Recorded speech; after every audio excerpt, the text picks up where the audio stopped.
नमस्कार good morning Odisha. आज 6 मार्च गुरुवार 2025। आसंत नजर पकई नवा देश विदेश किसी बछा बछा गुरुत्वपूर्ण खबर उपरे। तेबे तागुर जदि वीडियो को लाइक करना वीडियो को लाइक करंतु, शेयर करंतु, कमेंट करंतु। आम चैनल को सब्सक्राइब करी पाखर थिबा बेल आइकन को दबाई दियंतु, जा फल एमती लेटेस्ट अपडेट आपण माने सर्वप्रथम देखि परिबे। तेबे डेरी नगरी आसन देखिबा आज सकाळर गुरुत्वपूर्ण खबर गुडी कोन रहिछि। आज प्रथम खबर एकाथरे मिलिबो सुभद्रार 3टी किस्ती टंका। आवेदन कले 1,08,00,000 महिला।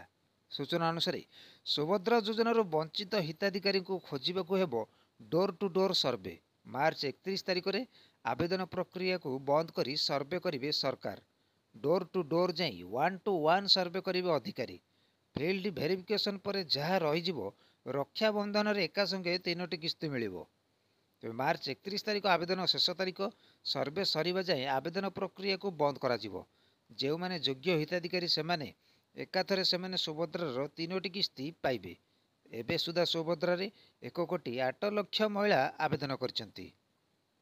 परवर्ती खबर खोलुनी राशन कार्ड पोर्टाल। ब्लॉक और पौर कार्यालय दौड़ी दौड़ी नयंत आशायी। सूचना अनुसार साधारण बंटन व्यवस्था विभिन्न कारणों बाद पड़ा और नुआ योग्य हिताधिकारी को सामिल करने 4 दिन तलू राशन कार्ड पोर्टाल शुभारंभ है, किंतु विडंबनार विषय पोर्टाल खोलुनी, जाफल आवेदन करने को आसी हताश होती दूर दूरांतर आसुथिबा वृद्ध वृद्धा, दिव्यांग और गर्भवती महिला। तो पुष्पांजलि नायक घर रायगड़ा जिला चांदिली। गरीब स्वामी मूल लगी राशन कार्ड पर पुष्पांजलि गर्भवती थिले भी खरारे छोट झील को धरी रायगड़ा ब्लॉक ऑफिस को आसछंती, किंतु पोर्टाल खोलु न से आवेदन करि पारुना। बड़ कथा हेउची आज नहेले काली खोलिबा आशारे पुष्पांजलि 4 थर कष्टरे आज हताश हेलेनी। ब्लॉक और पौर कार्यालय पोर्टाल खोलु न संपृक्त अधिकारी कहूथिला बेले जनसेवा केन्द्र में नेटवर्क न होई पारुनी। केवल पुष्पांजलि नुहति बहु दिव्यांग और वृद्ध वृद्धा निराश होई फेरुछंती। खाद्य सुरक्षा आईन रु बाद पड़ता गरीब हिताधिकारी राशन कार्ड खंडे पाइले 2 ओली 2 मुठा खाइबाकू मिलियो बोली आशा रखुथिबा बेले हताश होउछंती। सरकार और जिला प्रशासन दृष्टि नदेले घोषणा रे रहिजिवो। परवर्ती खबर ब्यान हैला गुटका पान मसला। नियम न मानिले देबाकू पड़िबो 1000 टंका जुरिमाना। सूचना अनुसार कड़ा निष्पत्ति नेले सरकार। ब्यान हैला गुटका और पान मसला। तंबाकू खाइले किंबा छेप पकाइले देबाकू पड़िबो जुरिमाना। यह तुरंत कार्यकारी करने को निर्देश दि जाइए, जहां नहीं चर्चा जोर धरी। सतरे कौन ब्यान होगला गुटका और पान मसला? सतरे कौन सरकार यह उपर प्रतिबंधक लगाई? तेज प्रकृत कथा यह कथाटी संपूर्ण सत। यही नियम जी उल्लंघन कर कार्यानुष्ठान नि जोरिमाना आदाय हो। तेबे यही नियम ओडिशा रे लागू होना, बरं उत्तर प्रदेश सरकार एपरी बड़ निष्पत्ति नहीं।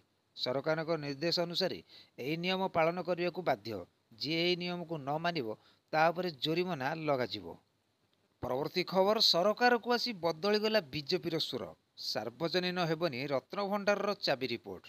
सूचना अनुसार निर्वाचन समय रत्नभंडार चाबी हजिबाकू प्रसंग करी बीजेडी उपर जोरदार बर्षुला बीजेपी। प्रधानमंत्री मोदी ठारू आरंभ करी शीर्ष नेता माने सरकार को आसिले रत्नभंडार चाबी खोजी आने को प्रतिश्रुति देते, हेले सरकार को आसिया परे बीजेपी स्वर बदली जाइए। 2024 निर्वाचन बेले अनुगुल ओडिशावासी को प्रधानमंत्री मोदी को प्रतिश्रुति। एपरी खबर कागज में बड़ बड़ विज्ञापन दे रत्नभंडार चाबी खोजी आनिबार प्रतिश्रुति देथिला बीजेपी। कहुछि भोट ध्रुवीकरण में बीजेपी यही स्लोगान बेस प्रभाव भी पकाइला, हेले सरकार को आसिया परे बीजेपी भिन्न आभिमुख्य देखा मिली। 2018 रत्नभंडार खोलिबा जांच करने को एक 17 जणिया कमिटी करथिले तत्कालीन बीजेडी सरकार, हेले चाबी न मिलबार रत्नभंडार खोल जाई पारि नथिला। एहाकु नहीं प्रबल तंबी तोफान होगाकू तदंत कमिशन गठन करागला। जस्टिस रघुवीर दास को नेतृत्व में गठन है तदंत कमिशन। 2018 नवेम्बर 29 रु कमिशन रिपोर्ट को सरकार को हस्तगस्त होइछि, हेले रिपोर्ट रे कौन अच्छी आज जाए काहारी को जना नहीं। परवर्ती खबर गेरुआ रंग हेबो समस्त सरकारी स्कूल। जिलापाल को निर्देश जारी। सूचना अनुसार बदलिबो स्कूल कोठार रंग। गेरुआ हेबो समस्त सरकारी स्कूल। समस्त सरकारी स्कूल एवं पीएम श्री स्कूल रंग सम्मान करने को निर्देश। एने समस्त जिलापाल मानक निर्देश देला ओएसपीए। ସ୍କୁଲ ନିର୍ମାଣ ମରାମତି ବେଳେ ରଙ୍ଗ ସମାନ କରିବାକୁ ନିର୍ଦ୍ଦେଶ। ଅରେଞ୍ଜ ଟ୍ୟାନ୍ ଏନ୍ ଗେରୁଆ କରିବାକୁ ଜାରି ହେଲା ନିର୍ଦ୍ଦେଶ। ତ ପୂର୍ବ ସରକାରରେ ସରକାରୀ ବିଲ୍ଡିଂ ଠାରୁ ଆରମ୍ଭ କରି ସ୍କୁଲର ରଙ୍ଗ ବଦଳିଥିଲା, ଯାହାକୁ ନେଇ ସରକାରଙ୍କୁ ସମାଲୋଚନା ମଧ୍ୟ କରାଯାଇଥିଲା। ସେପରି ବର୍ତ୍ତମାନର ସରକାର ସ୍କୁଲ ରଙ୍ଗ ବଦଳାଇବାର ବିଦ୍ୟାଳୟ ଗଣଶିକ୍ଷା ବିଭାଗ ପକ୍ଷରୁ ଏହି ନିଷ୍ପତ୍ତି ନିଆଯାଇଛି। ଉଭୟ ରାଜ୍ୟ ଏବଂ କେନ୍ଦ୍ର ଅନୁଦାନରେ ତିଆରି ହେବ ପିଏମ୍ଶ୍ରୀ ଏବଂ ବିଦ୍ୟାଳୟ ମରାମତି। ପରବର୍ତ୍ତୀ ଖବର, ସହଜ ହେବ କେଦାରନାଥ ଯାତ୍ରା। 36 ମିନିଟରେ ସରିବ 9 ଘଣ୍ଟାର ଯାତ୍ରା।